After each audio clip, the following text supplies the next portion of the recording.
Price Lord. கர்த்தருடைய பரிசுத்த நாமத்துக்கு ஸ்தோத்திரம் உண்டாவதாக. இன்றைய தேவ வாக்கு சங்கீதம் 97:10. கர்த்தரில் அன்பு கூறுகிறவர்களே, தீமையை வெறுத்து விடுங்கள். அவர் தம்முடைய பரிசுத்தவான்களின் ஆத்துமாக்களை காப்பாற்றி துன்மார்க்கின் கைக்கு அவர்களை தப்புவிக்கிறார். ஆம் தேவ பிள்ளைகளே, கர்த்தரில் அன்பு கூறுகிறவர்களே தீமையை வெறுத்து விடுங்கள் என்று சொல்லுகிறார். அவர் உரிமையோடு கூட நம்மை சொல்லுகிறார், நம்மை பார்த்து சொல்லுகிறார், தீமையை வெறுத்து விடுங்கள். கர்த்தரில் அன்பு கூறுவர்கள், கர்த்தரை தெய்வமாய் கொண்ட ஜனங்கள், கர்த்தரையே தம் சொந்த இரட்சகராய் ஏற்றுக்கொண்ட ஜனங்கள், கர்த்தருடைய கட்டளைகளை கீழ்ப்படுகிற ஜனங்கள், கர்த்தருக்காக எழும்பி பிரகாசிக்கிற ஒவ்வொரு ஜனங்களும், ஆவியானவர் நடத்துகிற ஜனங்கள், அவர்களை நோக்கித்தான் இந்த வசனத்தை ஆண்டவர் சொல்லுகிறார். தேவ பிள்ளைகளே, நாம் எல்லாரும் கர்த்தரை நோக்கி கேட்போம். ஆண்டவரே, தீமையை வெறுத்து விட எங்களுக்கு மனசை தாங்க ஏசப்பா.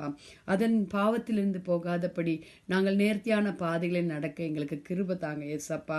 நீர் ஆண்டவரே பொல்லாப்பை ஆண்டவரை வெறுக்கிற தேவன். ஆண்டவரே மிருக குணத்தை வெறுக்கிற தேவன், உலகத்தில் இருக்கிற அவபக்திகளை வெறுக்கிற தேவன், பெருமைகளை வெறுக்கிற தேவன்.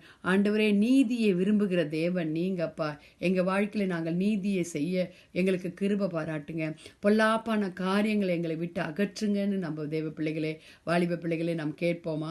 எபிரேயர் 1:9 நீர் நீதியை விரும்பி அக்கிரமத்தை வெறுக்கிறீர் என்று சொல்லியிருக்கிறார் தேவ பிள்ளைகளே. ஆம், அதே போல யோபு பக்தர் 28:28 சொன்னது போல, மனுஷனை நோக்கி இதோ ஆண்டவருக்கு பயப்படுகிறவரே ஞானம், பொல்லாப்பை விட்டு விலகுவதே புத்தி என்றார். ஹல்லேலூயா. பொல்லாப்பை விட்டு விலகுவதே பெரிய புத்தியாய் காணப்படுகிறது தேவ பிள்ளைகளே. ஆம், உலகத்தில் இருக்கிறவைகளை வெறுக்க கர்த்தர் நமக்கு சொல்லுகிறார். நமக்கு கஷ்டம்தான், ஆனாலும் கர்த்தரிடத்தில் கேட்போம் தேவ பிள்ளைகளே. ஆமோஸ் 5:14 15 நீங்கள் பிழைக்கும்படி தீமைக்கு அல்ல, நன்மையே தேடுங்கள், அப்பொழுது நீங்கள் சொல்கிறபடி சேனைகளின் தேவனாகிய கர்த்தர் உங்களோடு கூட இருப்பார். 15 நீங்கள் தீமையை வெறுத்து நன்மையை விரும்பி ஒளிமுக வாசலில் நியாயத்தை நிலைப்படுத்துங்கள். ஹல்லேலூயா. ஆண்டவராகிய இயேசு கிறிஸ்து நன்மையை விரும்புகிற தேவனாய் இருக்கிறார். நன்மை செய்யவே அவர் சுற்றி இந்த உலகத்திற்கு வந்தார். தேவ பிள்ளைகளே, ஆண்டவரிடத்துல கேட்போம், கர்த்தாவே நாங்கள் நன்மை செய்யணும்னு நாங்கள் நினைக்கிறோம், தீமைக்கு அல்ல ஆண்டவரே. தீமை எங்களிடத்துல வரக்கூடாதுப்பா, மாம்சம் எங்களிடத்தில் தலை தூக்கக்கூடாது. ஜெபிக்கலாமா? கிருபையுள்ள கர்த்தாவே, அப்பா, இந்த காலை வேலைக்காய்மை நன்றியோடு இந்த 11வது நாளுக்காக ஸ்தோத்திரம். ஜனவரி மாதத்துல எங்களை கொண்டு வந்தீரே அப்பா. எந்த தீமையும் அணுகாதபடி எங்களை பாதுகாத்து கொள்ளுங்க ஆண்டவரே. உண்மையில களிக்கூற எங்களுக்கு கிருபை தாங்க ஏசப்பா. தீமையை வெறுத்து விட எங்களுக்கு கிருபை தாங்க ஆண்டவரே. உலகத்துல கடைசி காலத்தில் நாங்கள் வாழ்ந்து கொண்டு இருக்கிறோம் சுவாமி. எங்களை பாதுகாத்து கொள்ளுங்க, எங்களை ரட்சிங்க ஆண்டவரே. உலகத்துல சமாதானத்தை கட்டளையிடுங்க அப்பா.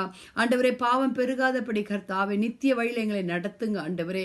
ஊழியக்காரர்களுக்காக ஜெபிக்கிறோம், வியாதிஸ்தர்களுக்காக ஜெபிக்கிறோம், திக்கற்றவர்கள், கைப்பெண்கள், அனாதைகளுக்காக ஜெபிக்கிறோம், ஏழை எளிய ஜனங்களுக்காக ஜெபிக்கிறோம் ஆண்டவரே. நீரே கர்த்தாவே ஒவ்வொருவரையும் பொறுப்படுத்தி நடத்துங்க. துதிகன மகிமை உமக்கே செலுத்துகிறோம். நீங்க பெருகுங்க, நாங்க சிறுகணும் ஏசப்பா. நீரே மகிமைப்படுவீராக. இயேசுவின் மூலம் ஜெபம் கேளும் பிதாவே. ஆமேன், ஆமேன். Have a blessed day. Thank you. God bless you.